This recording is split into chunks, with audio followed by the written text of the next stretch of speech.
سلام كروستس نعخاتكم يخون أكل كرنعات علم زلهم لمخا كم لمادنا متحود سكنن ببينا سمع أملاح يبارخ نايل معانت النمبو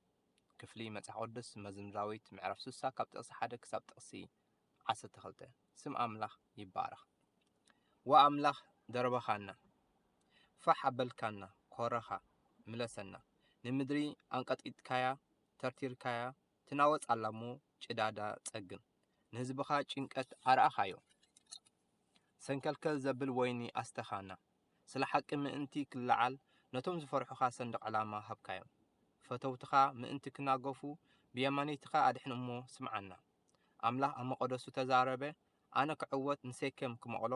ንለሰ ስኮት ውን ብመስፈሪ ክሰፍረ ጊልዓድ ናተይ እዩ ምናሴ ኸ ናተይ እዩ ኤፍሬም መጸጊዕ ርእሰይ ይሁዳውን ዘንግ ግዝኣተይ እዩ ሞዓብ ገበራ ምሕጻበ እዩ ኣብ ኤዶም ሰኣነ ኢድርቢ ወፍልስጥኤም እልል በልለይ ናብ ታዕርቲ ከተማ መን ይወስደኒ ናብ ኤዶም ስመን ኮን ይመርሓኒ ወአምላኽ ንስኻ ዶ ይኮንካን ዝደረበኻና ንስኻ ወአምላኽ ምስ ሰራዊትናኸ ኣይትወፅን ዲኻ ረድኤት ሰብ ኮንቲ እሞ ካብቲ ተጻራሪ ርድኣና በአምላኽ ንሕይል ንስውን ነተጻራርትና ክረግጾም እዩ ስም አምላኽ